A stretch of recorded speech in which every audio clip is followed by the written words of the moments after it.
We have this tweet from Clay Travis. The Washington Post, which has lost 500,000 subscribers in the past year, has announced layoffs are coming to the paper. The meeting didn't go well. Oh, let's play the meeting for you. We're not going to turn the town hall into a grievance session for the I'm sorry. Ask the question. Brad, you talked about positions. Look at, they're wearing masks. What are you going to do to protect people's jobs? Are they going to be treated like the magazine staffers? We'll have more information as we move forward. Thank you very much. So, as these people wear masks and whine about what are you going to do to protect people's jobs, we're talking about Neuralink, and I'm like, these people will sign up day one. I wonder if Elon knows that. He looks at these people and he was like, these people would put masks on their asses if they were told to do it by the government. Yes. They're going to get the Neuralink when we tell them to do it. They got the apps, the mobile apps. They got the ID cards. They all did it. Who didn't? Well, it's the conservatives, it's the libertarians, it's the anarchists, it's the right, whatever they want to call it. These are the people who are like, nah.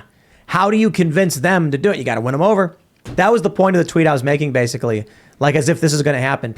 These people, government's going to come out and say, oh, there's a pandemic and there's terror, so you got to get the chip. And once you get the chip, then you can go to your Starbucks. But people like us, we're going to be like, nah, I don't need Starbucks. I think they would also really love those Chinese COVID tests that they're applying to people up there. You know what? But I do believe that there is going to be a larger financial reckoning. I think Elon is trying to do as many things fiscally responsible at Twitter right now, because I think he sees the storm is coming, especially financially, that is going to be correlated with centralized forces pushing a UBI, pushing central bank digital currencies, pushing for a solution that, of course, is going to greatly benefit them and give them more power over everyone else. So I think these layoffs are just more layoffs to come. Already, there was so much layoffs in the tech industry when it came to Amazon, when it came to Facebook, when it came to Twitter. These are not accidental layoffs. These are layoffs in anticipation of the larger financial market being turned upside down, because the last 3 years we prioritized safety, shutting down small mom and pop businesses over, of course, Walmart, Costco, and all these other billionaires that got richer more than they ever did before in their entire human history. When we look at this larger transfer of wealth, it was a lot of money. When we look at how much money the U.S. Federal Reserve prints, it's a lot of money. There's going to be ramifications for that. I think this is the beginning sign of a lot of other businesses that are going to be laying people off in droves to come in the next few weeks and months. What do you think financially, Gene? What's happening here?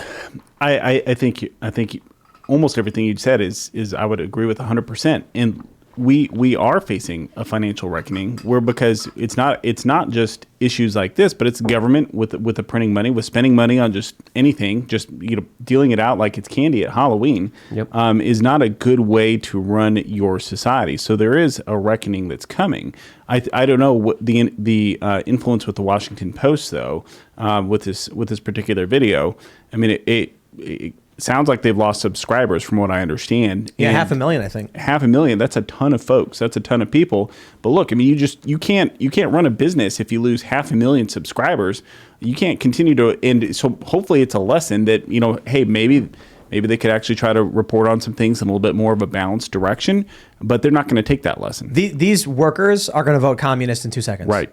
Yep. Washington Post is going to shut down, or they're going to get fired, and they're going to say, but our jobs are essential. What do we do? I know. Let's vote for the government to nationalize the Washington Post. That's a good idea. Then our jobs will be secured. What they leave out of those ideas is that it's basically our jobs are secured by forcing other people to make food for us at gunpoint. Doesn't the CIA have enough black budget money to finance the Washington Post? Aren't they already doing it? I mean, come on, let's be real here. When their reporting is just based on anonymous intel sources all the time, you would think the CIA would throw them a few bucks. Well, come on, CIA, you could do a little bit better. Amazon, also, Jeff Bezos has a lot of connections with the CIA, so just something to think about here. But this is a big problem here, because Vice News is also reporting that there's going to be layoffs, there's going to be restrictions at the company. Look at just what happened to CNN. It doesn't pay to be a shill. So that's a big learning lesson from all the corporate media that's dealing with a big reckoning.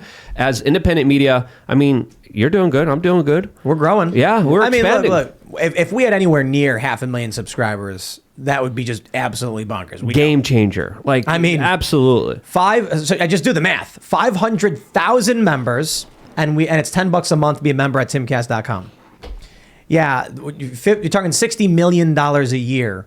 At that point, that's a crazy amount of cash to be dealing with. You could hire thousands of people. You could just basically gut all of your competition and hire up their employees if you had that much money. These are spoiled brats that are getting the diamond pacifier slapped out of their mouths. Okay, that's what's happening here. Nothing else more. Well, I got a question. So Elon, he rolled out the new color verification, and if you pull this up, we got the Washington Post. They get a yellow badge, and they say that yellow means business, and I'm like. I couldn't help but notice that all of the news outlets are yellow. Was that on purpose? Is Elon Musk behind the scenes laughing and mocking them? Yellow journalism. Yeah. It's a reference to just garbage. Garbage in. Yellow bellies. Stuxenhammer had a very interesting tweet highlighting the which one he yellow. Said, ha ha ha ha ha ha. No. He said that this is the universal symbol for propaganda and sensationalism, and he's not wrong. But the post millennial, I think, is yellow. Yeah. And it's just I don't think it. They just made news organizations yellow. I just think that's funny. It's like wink, wink, nudge, nudge. You get it? I like it. When I'm looking at the Washington Post struggling right now, I think what's happening is these old things that used to rely on text because that was all they had in the 1960s and 70s and 80s and stuff like that. You didn't have internet video, and it was very expensive to have a TV network.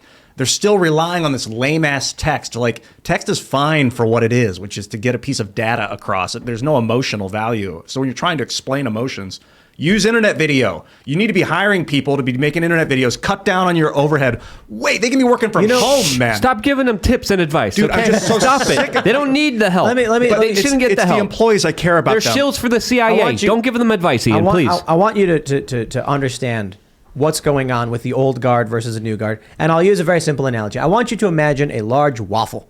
You got a big waffle on your plate with all the little nooks and crannies. Is that what they're called? The holes in the waffles? Because I remember the Eggo commercial.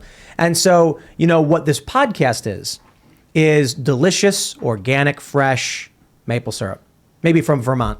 And as it is poured over that waffle, it gets into all those little nooks and crannies along with the butter, and it's perfect every bite.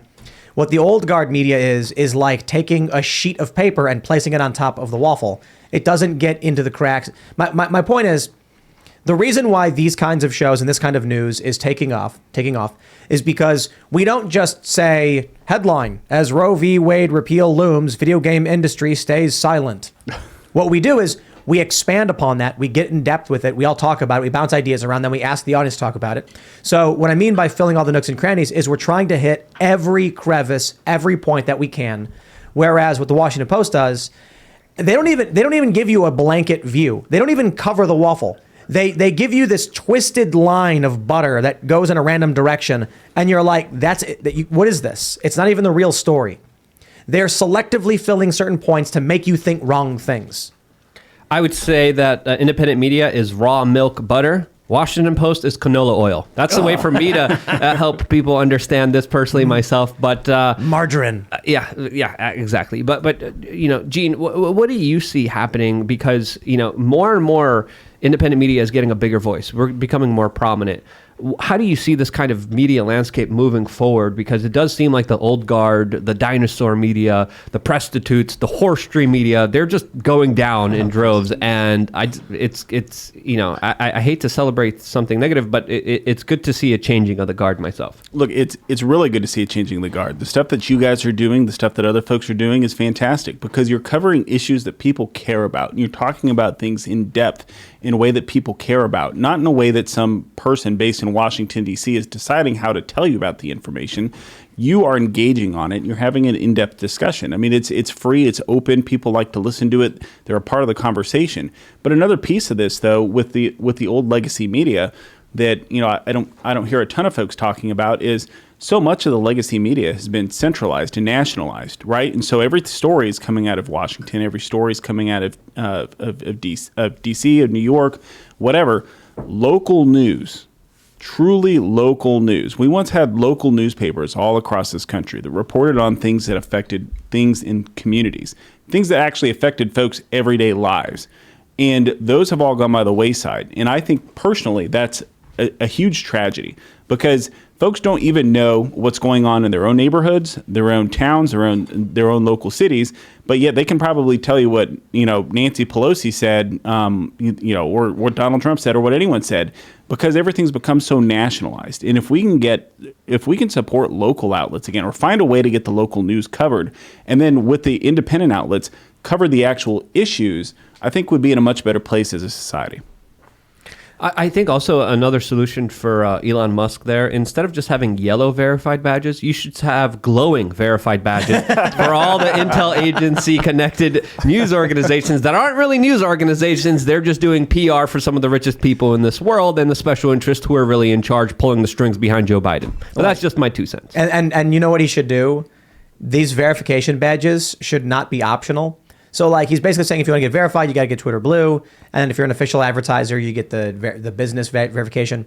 There should just be bots that are operated as sock puppets by U.S. intelligence agencies. He knows, and he gives them all like a glowing, verification badge. And when you highlight it, it says this account is verified because it's run by a governmental intelligence operation. That would be fantastic. Yeah, absolutely. Thanks for watching this clip from the Timcast IRL podcast. Hang out with us live Monday through Friday at 8 p.m. and become a member over at timcast.com for uncensored, members-only shows exclusive. Thanks for hanging out, and we'll see you all next time.